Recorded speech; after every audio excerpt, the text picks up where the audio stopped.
Welcome to ThinkTech on OC16, Hawaii's weekly newscast on things that matter to tech and to Hawaii. I'm Jay Fidell. In our show this time, we'll visit the February meeting of the Harvard Club and get to meet Jerry Coffey for an intimate look at Hawaii's homeless dilemma. Jerry Coffey is the clinical director of the IHS, the oldest, largest, and most comprehensive human services agency focused exclusively on ending and preventing homelessness in Hawaii. In the world of homeless, he's a very important person. IHS provides shelter to over 300 single men, women, and families every night, serves over 700 meals per day, and is managed by over 100 staff members who also provide oversight for mental health, medical and outreach services, housing placement, and job training. Jerry is a licensed clinical social worker, LCSW. His career has taken him into crisis management, case management, private and group therapy practice, employee assistance services, and more. He is in the trenches on a daily basis and in a unique position to assess the condition of our society together and what the prospects are for making things better. Jerry has also developed mental health curricula for Kamehameha schools. Together with his wife, Alana, who is also a healthcare professional, he has provided statewide training to educators on violence prevention for DOE and private schools. All this qualifies him well to serve at IHS and to help us understand so many things we did not know. He is an important spokesman for IHS and what it does, and for the homeless, who they are and what they need. More than that, Jerry can tell us about the difficult and persistent psychological, social, legal, political, and economic problems that come with homelessness, and how we can deal with the open tragedy that undermines our society. Jerry spoke about IHS and his work with the homeless at a meeting of the Harvard Club a few weeks ago. ThinkTech was fortunate enough to be there. We know you will learn a lot about IHS and the homeless from listening to what he said. I graduated from the University of Hawaii Manoa, the School of Social Work, in 2000. Let's see a little bit about myself. I have a LCSW after my name, which means I'm a licensed clinical social worker. There's different levels of social work that you practice, and I'm the licensed clinical type. What that means is that I can charge third-party insurance. So in addition to my job and my work at IHS, I'm a therapist in private practice. My wife and I share a practice, and we see all different kinds of folks that come through for family and all different sorts of therapeutic issues. I have been with the Institute for Human Services for 5 years. This last November made 5 years. It is a great big organization, and I'm always grateful when I have the opportunity to meet, when I'm invited to come and talk about this issue. It is often an emotional issue. There are as many ideas about how to solve homelessness as there are articles that you'll read in a paper. It's a complex issue. It is a new issue to me. Prior to working at the Institute for Human Services, I never worked directly with homeless folks. I'd always worked in mental health settings, had always been a therapist in private practice. I had a job working with United Health for 2 years and realized that that culture was not for me. Really got kind of, felt like I was missing direct practice, and so I left the Davies Pacific Center and I went to EVLA. But in my current role, I work 4 days a week. I facilitate all of the clinical services and all the clinical supports at the Institute for Human Services, which all told is about 140 employees. We're open 24 hours a day, 365 days a year. We have our men's service center, or our men's emergency shelter, which most people think of as IHS, which is near Kmart, where you see the characters all hanging around outside. Our women's and family shelter is located on Ka'ahi Street, which is over more towards Costco. We also have a house on the Likelike where we have 9 bedrooms, and we house at any given time between 10 and 15 vets. We have a contract with the VA.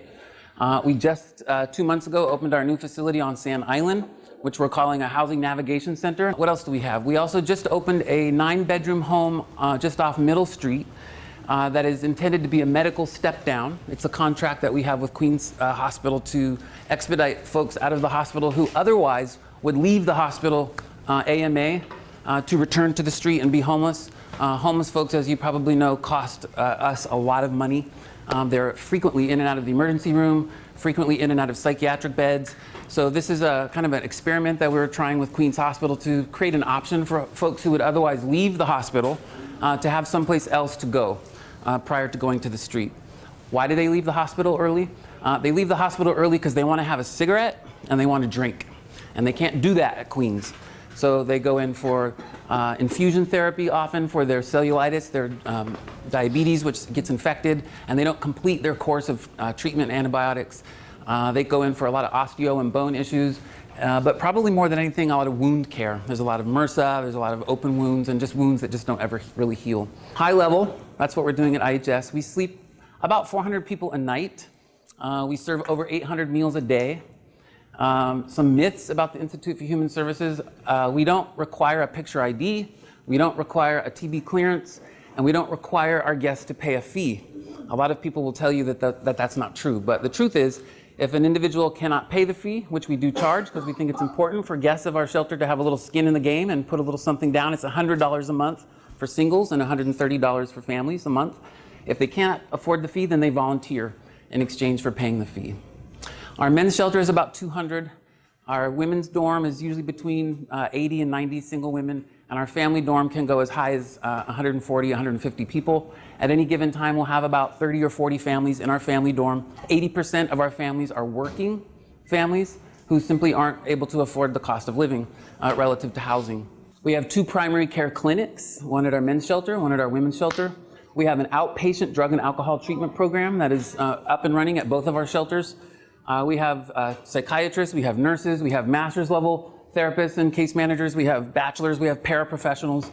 So we have a lot going on. We also have a housing program. We receive about 10 different kinds of federal subsidies, and we're able to link people to housing subsidies. About 80% of the people who come to IHS leave IHS for stable housing. We also have an employment and work training program for folks. My big push, my big thrust for folks coming to IHS, once we get them grounded, is they really need to be linked to work. Work is probably one of the most important predictors for folks, other than addiction and mental illness, relative to them not relapsing back to becoming homeless. We've been around for 38 years. We were founded by Father Claude Dutil, who himself was an alcoholic and also suffered from depression. He had a major depressive disorder, and he realized in his own calling as a minister or a father that there were a lot of people on the street who were under the influence of drugs and alcohol who were very vulnerable and needed some place to come to get off the street and to get help with their addiction. He's passed away. His wife, Bert Dutil, is still around. His oldest son is on our board of directors. And his wife, who lives on the mainland now, we're naming this new house that I was telling you about in her name. Tutu Bert's house is what we're calling it. So, you know, a big controversy during my time at the Institute for Human Services has been the city and county's rollout of sidewalk ordinances and sit-lie laws. It's a big conversation. We have a relationship and a contract with several hotels in Waikiki. We've been doing active outreach in Waikiki for 2 years. We have a shuttle that goes 3 days a week, takes people from Waikiki to our shelters. They can eat, they can take a bath, they can do their laundry, they can meet with the case manager, they can get some medical attention, and then the shuttle takes them back. That's been an enormously successful program. We've been able to get a lot of folks to come and see the shelter and understand the shelter. But in general, and the reason why this slide is up here, IHS took a controversial position on the sidewalk ordinances and the sit-lie laws, and I take full responsibility for that. Many people thought, well, shucks, you're an emergency homeless shelter. You should be more compassionate, and your idea about sit-lie and your idea about stored property ordinances should be something that reflects that you have a little bit of compassion for homeless folks. And the answer to that question is, we do have compassion for homeless folks. And to that extent, we don't believe that there should be laws that make it appropriate for us to walk past people on the sidewalk who are not oriented, who are psychotic, who are dehydrated, who have MRSA, their pants are full of feces. We also don't think that it's a compassionate thing to give families a message that it's appropriate to raise your children on the street. Kids who are school age, every single day are waking up in Kaka'ako, every single day are waking up in the waterfront park. It's a little bit different. You got homeless camps in Waimanalo, you have homeless camps in Waianae, a little bit different. We see a lot of illegal activity. We see a lot of unsafe things happening in the Kaka'ako waterfront park area. So our position has always been, by all means, there should be what the city and county began to call a compassionate disruption. any disincentive. What I've come to understand about homelessness is that folks relapse to homelessness several times. Just like people relapse to substance abuse, just like folks who have mental illness relapse to their mental illness, people relapse to homelessness. So the things that we know that work for addicts and the things that we know that work for folks who have mental illness is you create incentives for maintaining their sobriety and maintaining their mental health, and you also have disincentives, things that would discourage that choice or that option. We've seen a lot of folks coming in to IHS as a result of the sit-lie. What happened, and we all watched it, we saw encampments just kind of relocate and do the pea into the nutshell kind of routine. And after a while, after about 8 months to 12 months of that, they said enough already and they started to come in. So the sit-lie laws have worked. I don't mean to pathologize or objectify homeless folks, but I wanted you to know that that is IHS's position. We don't believe that it's appropriate for vulnerable, mentally ill, aged folks to be able to just continue to live and live and live and live without there being some response, some intervention. And for us, currently, that's the sit-lie laws and the stored ordinances. So how many homeless people do we have? And by the way, my apologies, this presentation is a little Oahu-centric. I don't speak to neighbor islands because I don't know enough about the neighbor islands. I could make some conjecture about homelessness on the neighbor islands. I know a little bit about homelessness on Maui. We're helping consult to open an emergency shelter there. We also took a portion of our funding to buy plane tickets for homeless individuals who wanted to return to the mainland. That was part of what Waikiki gave us, some funding to purchase airfare to fly folks home. We do that when we've researched that they have some place to go back to that is appropriate, where they have a good support system. We don't want to just perpetuate what we know can happen, which is just people sending their homeless people this way. Anyway, we took some of that money. We were working with some hotels on Maui and to fly some folks from Maui home. But each year across the country, there is something called the point in time count. It is a real-time count. Homeless providers, other mental health providers, Department of Health, public health type people, they fan out through a 72-hour period. They just count all the homeless people. It's one of the ways that the federal housing and urban development make their decisions about funding based on how many homeless folks are out there in various communities. So these are the areas that get counted on Oahu each year. So here you see the figures from point in time count from 2009 up to 2015. It's interesting, despite what we see, you would think that that number would be much higher. You would think there would be much more, greater difference between what we saw in 2010, for example, and 2015. And the reason why that number on Oahu, these are Oahu numbers, is not higher is because I believe that the homeless situation has become more visible. And I think we have our good friends from the Occupy movement to thank for that. People scratch their heads and they say, what's up with this camping on sidewalks? What's up with homeless people putting all their belongings and living on the sidewalk? Well, I came into the homeless arena right around the time when the Occupy movement set up on the corner of Thomas Square. A small kind sovereignty movement kind of co-opted the Occupy movement. And what we saw from that point on was an absolute explosion of people making the choice to go ahead and pitch a tent and be homeless in a tent on streets, on city and county property, on state of Hawaii property, on private property. So to me, that was a real turning point. So what these numbers basically are saying is that there aren't a whole heck of a lot more homeless people, but we're seeing them more.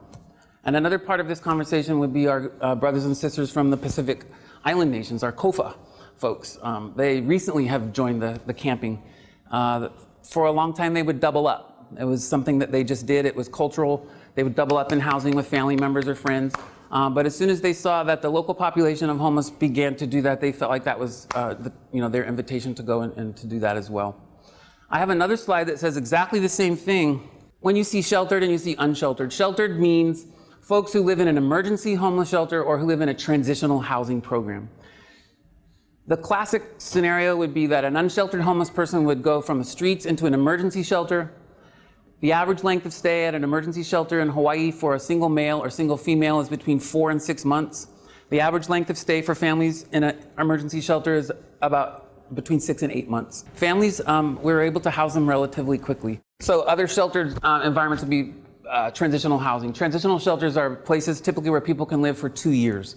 The idea is that in the span of that 2 years, they should be able to get themselves pulled together and make it the case that they can move into permanent housing. If I took a jar full of marbles and I dumped it on the floor right now, it'd be about the same process. It's a random snapshot of what's out there. Is it 100% accurate? No. Was there some grumbling in this last iteration of the point in time count? Yeah. It has to be organized very well. Does it give us a pretty, within a generalizable sphere of like what's out there? I think it does. Because most of the people who are doing the count actually know where to go to look. Because there are people that are known to the nurses, for example, from Waikiki Health, and I have an outreach team at IHS. It's 8 full-time staff. We're from Diamond Head to the airport, and we pretty much know where to go and find all of our people. What it doesn't capture are homeless in cars. Hawaii has more homeless people that are living in their cars than you would see on the mainland because it's too cold a lot of places on the mainland to live in your car. But I think it probably does as good a job as anything, and I don't know what the alternative would be, frankly. Sand Island gave us an opportunity to do that. Our Sand Island facility is 26 containers that are divided up into singles units, couples units, and several ADA units for folks who have disabilities. We're just in our second month of that facility. We're occupying 1 acre of a 5-acre parcel. Kurt Caldwell's asking me every time I see him, every chance I get, when can we expand? When can we expand? We want to make the facility, we want to make that place bigger. What more can we do? I agree with you. I think there are a lot of things, a lot of micro enterprise. I'm about up to here with hydroponics and fish and growing lettuce and all that. I've seen a lot of money just go right down the drain because a couple of people have a lifestyle preference that somehow gobbles up a whole bunch of funding that could pay for insulin for people who are dying on the streets.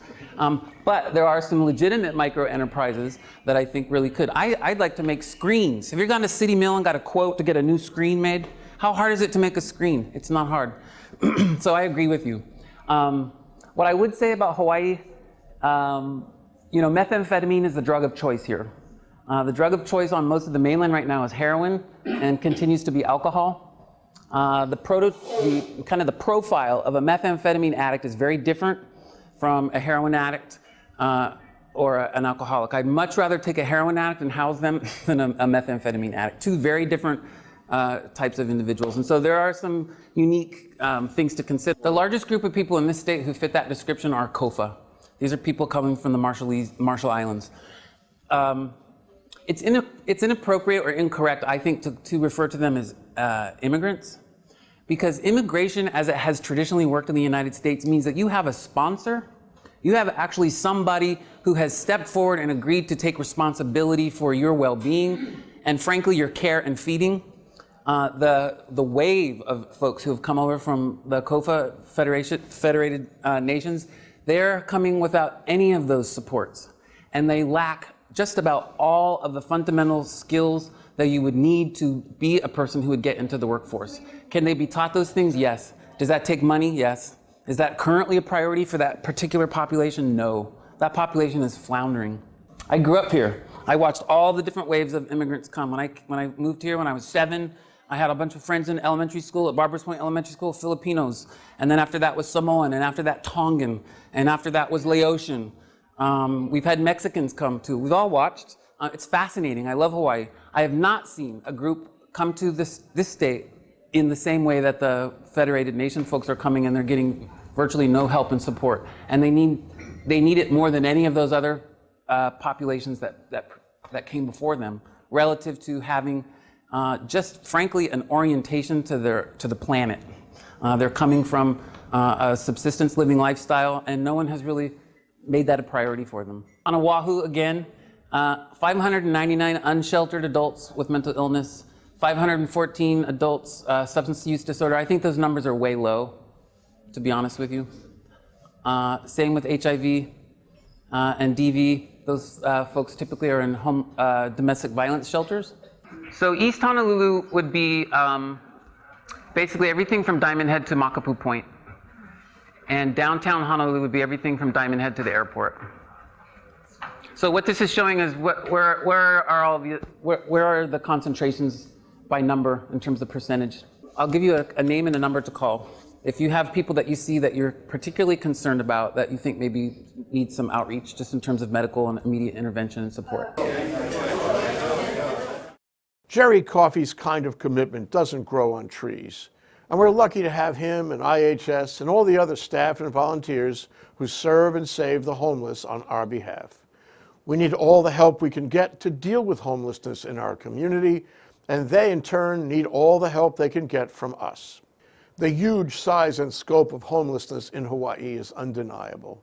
We have far more than our fair share. The work of Jerry Coffey and IHS is therefore all the more critical. Hopefully, through his and its efforts, and the efforts of so many other individuals and organizations working to help the homeless, we'll be able to repatriate them from the hard life of the street and reduce the tragedy to more manageable proportions. Certainly, it's in their interest, but it's also clearly in our interest too. Want to know more about the Harvard Club of Hawaii? Check out hchawaii.clubs.harvard.edu.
And now let's take a look at our ThinkTech calendar of events going forward. ThinkTech broadcasts its talk shows live on the internet from noon to 5 p.m. on weekday afternoons, and then we broadcast our earlier shows all night long.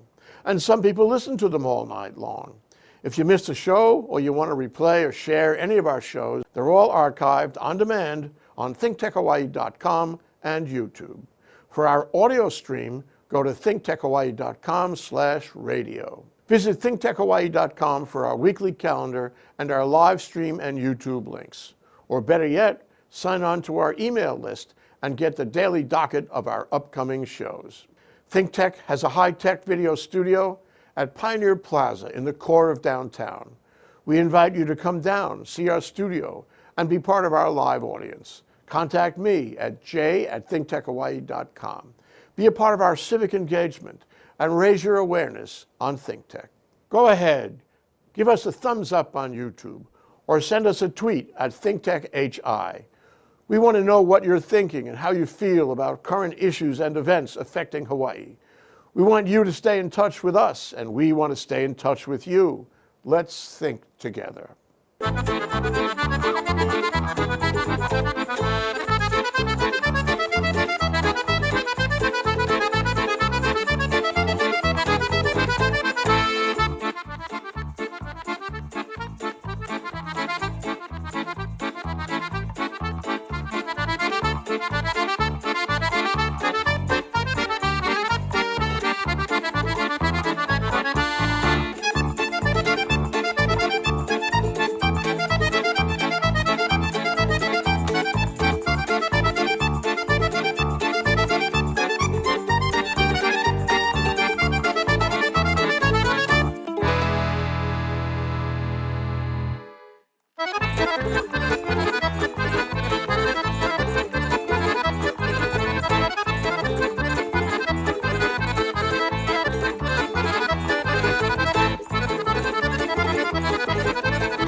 On March 17th, ThinkTech, in conjunction with the Grassroots Institute, will present a Downtown Forum lunch and panel program to explore ways by which the Native Hawaiian community can reach its cultural, social, and economic goals other than by political sovereignty. Our program is called Beyond Political Sovereignty, Pathways for Hawaiian Advancement. Join us and raise your awareness about the critical changes affecting and taking place in Hawaii. Be part of the conversation and sign up to attend on thinktechhawaii.com. Want to speak out about a community issue or event? ThinkTech invites you to come down to our studio and make a video at our Speaker's Corner. If you'd like to express yourself, contact me, jay@thinktechhawaii.com. We'll be right back to wrap up this week's edition of ThinkTech. But first, we want to thank our underwriters.